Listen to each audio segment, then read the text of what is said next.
না, দুর্নীতি রোধে তো আমরা বিস্তারিত বলেছি। যখন এই টোটাল সিস্টেমটা অটোমেটেড প্রসেসে চলে আসবে তখন কিন্তু আর আপনার কারোর সাথে ব্যক্তিগত লেনদেন করতে হবে না, এটা স্বয়ংক্রিয় মাধ্যমে যাবে।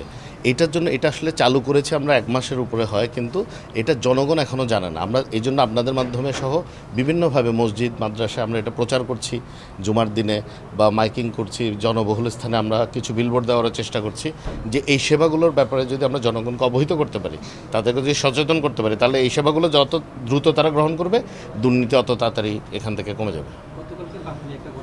আমাদের অলরেডি এটা নিয়ে আমরা কাজ করছি। আমরা সকল ধর্মীয় প্রতিষ্ঠানে যাতে এই সামাজিক ন্যায় বিচার এবং সামাজিক যে শৃঙ্খলা, এটা যেন সমাজে ফেরত আনা যায়, এটা আমরা চেষ্টা করছি। অত্যন্ত বিকৃত মন মানসিকতার কর্মকাণ্ড আমাদের হাটাজারিতে এরকম একটা দুর্ঘটনা ঘটেছে, ন্যাক্কারজনক ঘটনা। আমরা তাকে গ্রেফতার করেছি, আইনের আওতায় আনছি এবং সর্বোচ্চ সাজা যাতে নিশ্চিত করতে পারে সে সর্বাত্মক চেষ্টা আমাদের থাকবে।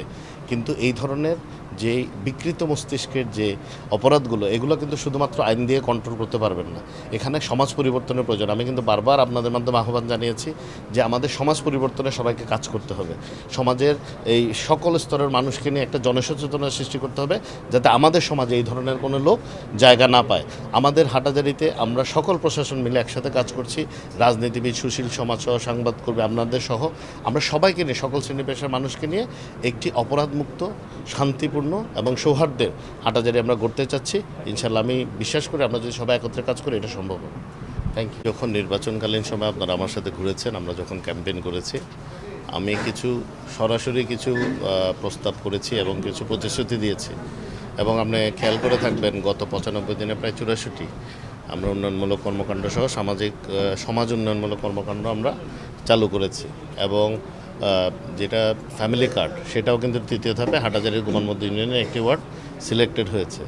আমাদের স্বপ্ন যেটা, এটা হচ্ছে আমাদের মাননীয় প্রধানমন্ত্রী জনাব তারেক রহমান এমপি মহোদয় যে স্বপ্ন দেখেছেন, দেশের সুবিধাবঞ্চিত মানুষের জীবনমান উন্নয়ন সহ প্রতিটি এলাকার অবকাঠামোগত যতটুকু উন্নয়ন আমাদের সাধ্যের মধ্যে সম্ভব সেটি করা, এবং এটা করার ক্ষেত্রে খেয়াল রাখা যেন শুধু সুবিধা যাদের অলরেডি আছে তারা না, সমাজের সুবিধাবঞ্চিত মানুষের পাশে যেন আমরা এই কাজটা করতে পারি। তো আমি একজন রাজনৈতিক কর্মী হিসেবে, জনগণের সেবক হিসেবে আমি চেষ্টা করে যাচ্ছি যাতে আমি এই হাটাজারি বায়েজিদ সহ এই এলাকার সুবিধাবঞ্চিত মানুষের জীবনমান উন্নয়ন করতে পারি, তাদের ভাগ্য পরিবর্তন ঘটাতে পারি, কর্মসংস্থানের ব্যবস্থা করতে পারি, এবং যাতায়াত ব্যবস্থায় যে দুঃসহনীয় একটি যানজট আছে, এটার জন্য আপনারা দেখেছেন হাটাজারির ইতিহাসে কেউ বাস স্ট্যান্ডের এইগুলো অবৈধ স্থাপনা ভাঙতে পারেনি। আমরা শুধু এগুলাই না, আমরা বউবাজারের আপনার কাচারি রোডের অনেক অবৈধ স্থাপনা আমরা ভাঙছি, সরকারের জমি পুনরুদ্ধার করছি, বিভিন্ন জায়গায় আমরা এই কাজগুলো করছি। আমরা চাই রাষ্ট্রের মালিক জনগণ, এই মালিকানা জনগণের কাছে যেন আমরা ফেরত দিতে পারি। এবং একইভাবে আমরা নিজেদেরকে ক্ষমতাবান লোক মনে না করে, আমরা যদি সবাই যারা জনগণের প্রত্যক্ষভাবে নির্বাচিত হয়েছে, আমরা যদি জনগণের সেবক মনে করতে পারি এবং মালিক হিসেবে তাদেরকে সেবক হিসেবে তাদের সেই সেবাটা পৌঁছে দিতে পারি, সেটাই হবে আমাদের রাজনৈতিক সফলতা এবং আমাদের নির্বাচনী প্রতিশ্রুতি সফল বাস্তবায়ন।